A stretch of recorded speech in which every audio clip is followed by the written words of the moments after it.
प्यारे बच्चों नमस्कार। कक्षा 11 की भौतिक विज्ञान की ऑनलाइन क्लास में आपका स्वागत है। जैसा कि हम सभी लोग जानते हैं, हमने कल बेमा वाला चैप्टर ख़त्म किया। उसमें अभी किसी भी बच्चे ने हमें ये नहीं बताया कि सर ये हमें नहीं बनाया है। तो इसका मतलब ये हुआ कि आप लोगों को सारे के सारे फिजिक्स की हर चीज़ बन चुकी है। तो उसी को आगे देखते हैं हम लोग। क्या है अगला चैप्टर 4 ऋजु रेखीय पथ पर गति। तो देखते हैं ऋजु रेखीय पथ पर गति के लिए सबसे पहली हेडिंग क्या आती है। तो ऋजु रेखीय पथ पर गति अर्थात पाटी के नाम से पता चल रहा है। ऋजु माने होता सीधी, रेखीय मतलब रेखा में, और गति का मतलब गति अर्थात सीधी रेखा में। इसमें गति के बारे में बताया जाएगा, जिसमें तो सबसे पहला हम आते हैं लंबाई या फिर कहते हैं इसी को दूरी। ठीक है, या कह सकते हैं दूरी। तो दूरी की परिभाषा हम किस प्रकार से देंगे। एक बिंदु से, ये कोई पॉइंट है, ये दूसरा पॉइंट है, इन दोनों को यदि मैं मिलाऊं तो एक ये दूरी बन जाती है। ठीक है, तो क्या कहेंगे हम, एक बिंदु से दूसरे बिंदु तक तय किए गए पथ की लंबाई को क्या कहते हैं, दूरी कहते हैं। ठीक है, वो नहीं कहते कि एकांक समय में तय की गई लंबाई को दूरी कहते हैं, क्योंकि वो हो जाती है बेटा चाल की परिभाषा। क्योंकि लंबाई अलग चीज़ है और चाल अलग चीज़ है। तो एक बिंदु से दूसरे बिंदु तक तय किए गए पथ की लंबाई क्या कहलाती है, दूरी कहलाती है। दूरी की डेफिनेशन किस प्रकार से दी, एक बिंदु से दूसरे बिंदु तक तय किए गए पथ की लंबाई क्या कहलाती है, दूरी। तो देखेंगे एक बिंदु से दूसरे बिंदु तक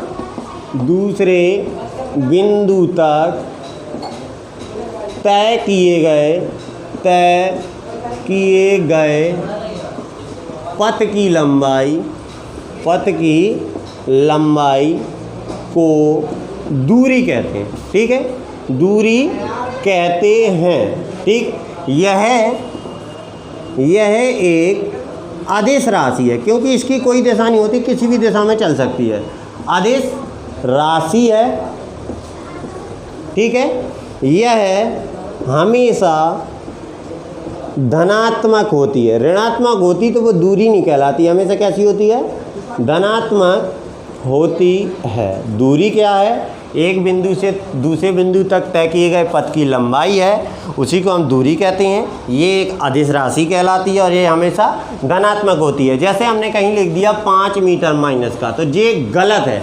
क्या लिखना होना चाहिए, 5 मीटर प्लस का, मतलब कभी भी दूरी ऋणात्मक नहीं होगी। ठीक है, और इसकी जो अपोजिट होता है विस्थापन, वो धनात्मक भी हो सकता है, ऋणात्मक भी हो सकता है और शून्य भी हो सकता है। और वो एक सदिश राशि है, क्योंकि वो निश्चित दिशा में एक बिंदु से दूसरे बिंदु तक की दूरी चलता है। तो दूरी क्या है, एक बिंदु से दूसरे बिंदु तक तय किए गए पथ की लंबाई क्या कहलाती है, दूरी कहलाती है। यह एक ऐसी राशि है, अदिश है, और यह हमेशा धनात्मक होती है। तो चलिए इसको नोट कीजिए, फिर देखते हैं अगला, अर्थात विस्थापन क्या है। चलिए बेटा, अभी हमने दूरी की डेफिनेशंस को देखा, जिसमें हमने पढ़ा था कि दूरी क्या है, एक बिंदु से दूसरे बिंदु तक तय किए गए पथ की लंबाई है। ठीक है, मतलब एक प्रकाश की लंबाई ही दूरी है। ठीक है, जिसमें से हमारा लंबाई का उसमें दूरी का मात्रक मैं लिखना भूल गया, तो आप लोग जानते भी हो क्या है, मीटर है, तो उसका मात्रक भी उसमें लिख लेना, मीटर है। अब उसके बाद हम आगे चलते हैं, दूरी का विरोधी अर्थात विस्थापन। ठीक, क्या चलते हैं, विस्थापन क्या कहलाता है, सभी लोग जानते हैं, 9 में पढ़ा होगा। विस्थापन क्या है, किसी वस्तु की अंतिम स्थिति और प्रारंभिक स्थिति का अंतर जो भी आता है वो क्या कहलाता है, विस्थापन कहलाता है। देखिए कैसा, किसी वस्तु की अंतिम स्थिति तथा प्रारंभिक स्थिति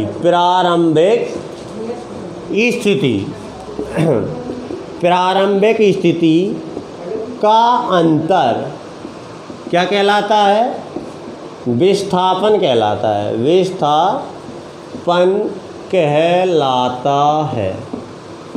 ठीक है, किसी वस्तु की अंतिम स्थिति हो और प्रारंभिक स्थिति हो, दोनों का यदि हम अंतर कर दें तो वो क्या कहलाएगा? विस्थापन कहलाएगा।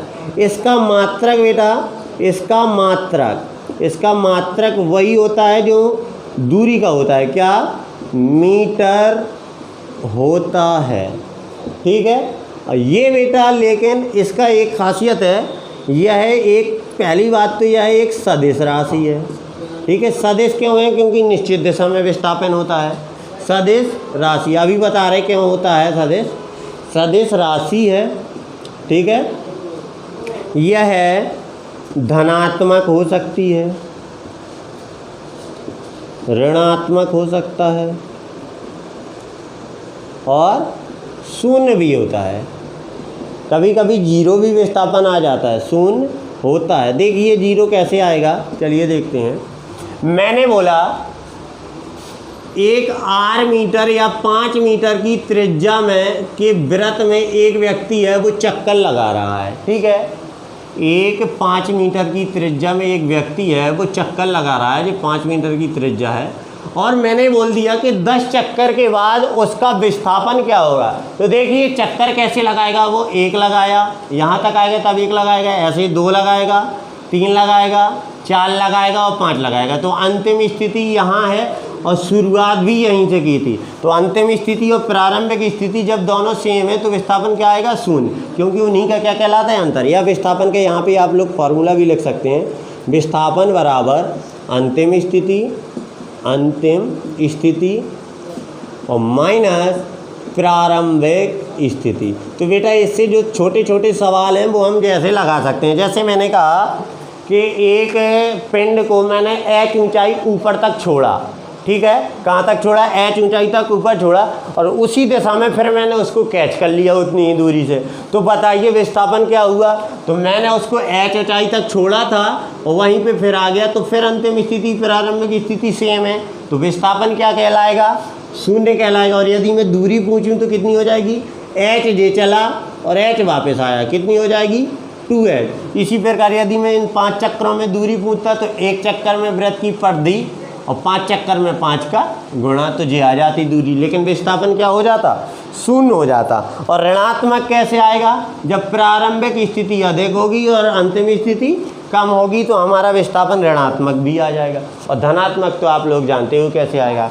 जैसे देखिए एक सवाल बहुत आता है कि एक 10 सेंटीमीटर व्यास का एक अर्धवृत्ताकार गोला है, इससे हमारा एक धावक है, वो एक व्यास के कोने से दूसरे व्यास के कोने तक जाता है। ठीक है।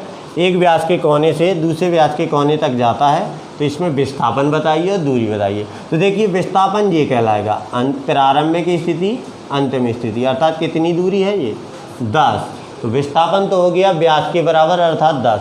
अब दूरी वो कैसे चला? ऐसे गया घूम के, अर्थात अर्धवृत्त की परिधि। तो वृत्त की परिधि 2πr होती है, तो अर्धवृत्त की परिधि 2 का भाग दे देंगे तो क्या आ जाएगी मेरी? πr, अर्थात r की वैल्यू यहाँ से निकालेंगे 5, तो मेरे पास आ जाएगा 5 पाई मीटर आंसर। क्लियर? तो इस तरीके से हम छोटे छोटे सवालों को विस्थापन और दूरी के लगाएंगे। इसी के साथ अब देखते हैं हम लोग चाल क्या है। ठीक है। चलिए बेटा अभी हमने जाना चाल क्या है और दूरी क्या है, सॉरी विस्थापन क्या है और दूरी क्या है। उसके बाद छोटे छोटे जो आते रहते हैं न्यूमेरिकल, उनके बारे में थोड़ी बहुत चर्चा की। जब न्यूमेरिकल लगाएंगे तो बहुत अच्छे से लगाएंगे। ठीक है। अब हम आगे चलते हैं और देखते हैं अगली हेडिंग, अर्थात चाल। चाल क्या कहलाती है? चाल भाई 9 में पढ़ी होगी। 9 में तो वैसे इसलिए ऐसा नहीं कि पूरा पढ़ा है तुम लोगों ने। ठीक है। लेकिन याद नहीं होगा तो चलिए मैं रिपीट करवा देता हूँ। चाल, चाल क्या है? चाल बराबर सभी जानते हैं दूरी बटे समय, यही होता है ना? चाल बराबर दूरी बटे समय। और परिभाषा मैंने आप लोगों को बताई है कैसे बनाई जाती है। जब अपॉन में होता है इसको क्या मान लेते हैं? एकांक या एक। तो इसकी देखना कितने प्रकार से परिभाषा दे सकते हैं चाल की। 1 सेकंड में चली गई दूरी क्या कहलाती है? चाल। या एकांक समय में चली गई दूरी क्या कहलाती है? चाल। ठीक है। या जब समय 1 सेकंड होता है तो उससे जो दूरी चली जाती है उसको क्या कहते हैं? चाल कहते हैं। या जब समय 1 सेकंड होता है तो जितनी ही दूरी होती है वो चाल में परिवर्तित हो जाती है। तो क्या लिखेंगे, वैसे हम तो किताबी भाषा ही लिखेंगे, क्या, एकांक समय में चली गई दूरी को चाल कहते हैं। ठीक है, एकांक समय में चली गई दूरी को चाल कहते हैं। ठीक है, इसको इंग्लिश में क्या कहते हैं, स्पीड। ठीक है, और वेग को क्या कहते हैं, वेलोसिटी। ठीक है, तो एकांक समय में चली गई दूरी को क्या कहते हैं, चाल कहते हैं। तो चलिए देखते हैं, एकांक समय में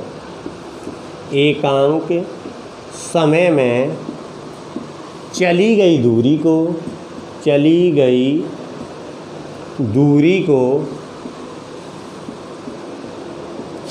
कहते हैं।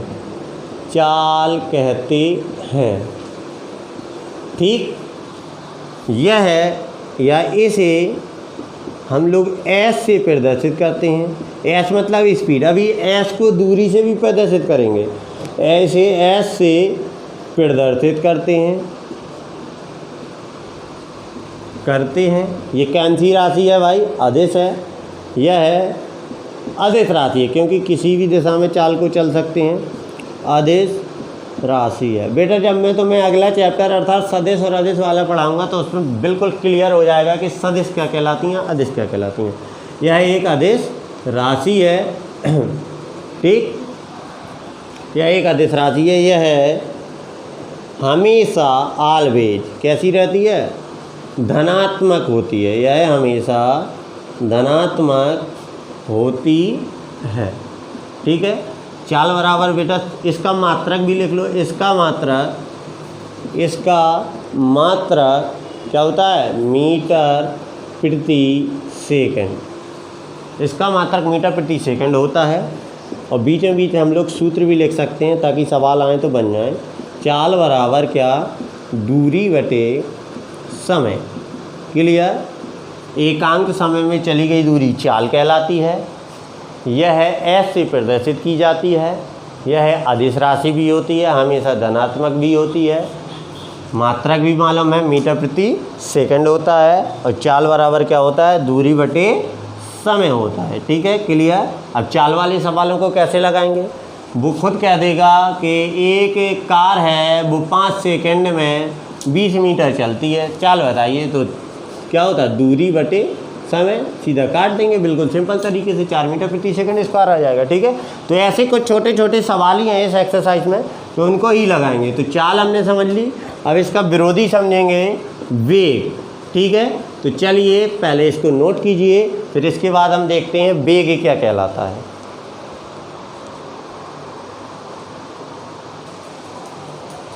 चलो बेटा, अभी हमने जाना चाल। चाल क्या होती थी, एकांक समय में चली गई दूरी होती थी चाल।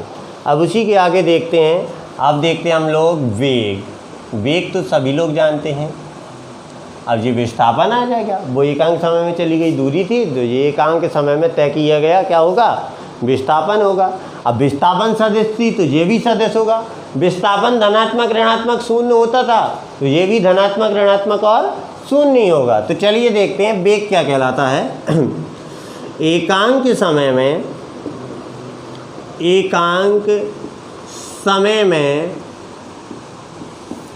तय किए गए विस्थापन को, एकांक समय में तय किए गए विस्थापन को वेग कहते हैं। वेग कहते हैं। ठीक है, अब इसका प्रदर्शित करने वाला बेटा ये 2 टाइप के होते हैं, एक प्रारंभिक मतलब जो शुरुआत में हो, एक अंतिम जो मतलब बाद में हो। तो चलिए उन्हीं को प्रदर्शित करेंगे। क्या वेग कहते हैं इसे, या इसे ना लिखो अभी, वेग कहते हैं यह है सदिश राशि है, सदिश राशि है। यह धनात्मक ऋणात्मक तथा शून्य हो सकता है, शून्य हो सकता है। इसका मात्रक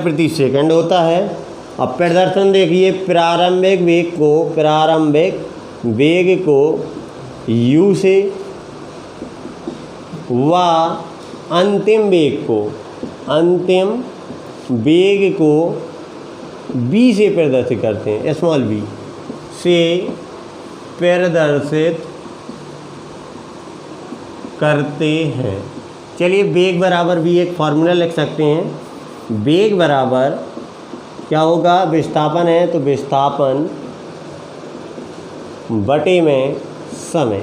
ठीक है, आप विस्थापन जानते हैं, अंतिम स्थिति माइनस प्रारंभिक। अब इसको गणितीय रूप में लिखेंगे तो v बराबर डेल्टा x, मतलब दो दूरियों में अंतर बटे t, अर्थात समय में अंतर, या डेल्टा t भी कह सकते, दो समय दिए हैं तो ये हमारा वेग था। एकांक के समय में तय किए गया विस्थापन क्या कहलाता था, वेग कहलाता था। तो क्लियर हुआ वेग क्या कहलाता है, वेग जान गए। इसके साथ ही अब हम देखते हैं औसत चाल, फिर देखेंगे औसत वेग, उसके बाद हमारी क्लास हो जाएगी आज की समाप्त और फिर कल देखेंगे। ठीक है, तो चलिए देखिए इसको।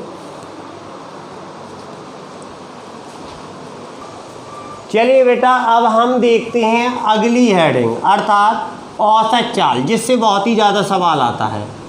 औसत चाल क्या कहलाती है। ठीक है, तो किसी वस्तु द्वारा चली गई कुल दूरी और उसको लगे कुल समय का अनुपात। जैसे यदि मैं कह दूँ मैं 5 सेकंड में 10 मीटर चलता हूँ, फिर मैं वहाँ से भागा और 4 मीटर चला, फिर भागा 2 सेकंड में 3 मीटर चला, तो जितना जो मुझे समय लग रहा है और जितनी दूरी लग रही है, तो उन जो अलग अलग चालें निकलेंगी उनका जो औसत आएगा उसको कहेंगे हम लोग औसत चाल। या हम कह सकते हैं किसी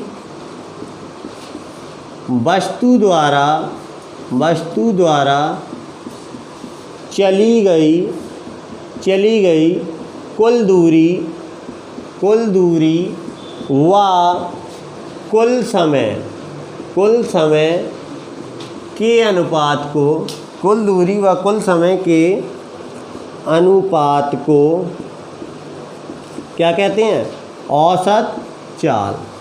औसत चाल कहते हैं। अब बेटा मात्रक तो ये होगा, चाल का है जो, औसत चाल के बराबर क्या हो जाएगी, औसत चाल। यदि मैं कहूँ कि सदस्य से आदेश है तो बेटा चाल है तो आदेश ही होगी। क्या होता है, कुल दूरी बटे में कुल समय, टोटल समय। अभी मैंने बताया ना कैसे टाइप के सवाल आएंगे, और इसकी फिर एक मैं ट्रिक भी बताऊंगा जो IIT मेंस के लिए लागू हो सकती है, बहुत ही अच्छी है कि औसत चाल निकालना तो बड़ा सवाल नहीं लगाना, बिल्कुल लाइन में लग जाएगा। ठीक है, एक ही लाइन में लग जाएगा। क्या है, किसी वस्तु द्वारा चली गई कुल दूरी और कुल समय का अनुपात क्या कहलाता है, औसत चाल कहलाता है। औसत चाल बराबर कुल दूरी बटे कुल समय। अभी हम इसका कल की वीडियो में इसके एक आध दो सवाल देखेंगे। आज के लिए बस इतना ही। नमस्कार। यदि वीडियो पसंद आ रही हो तो लाइक, सब्सक्राइब और शेयर ज़रूर करें।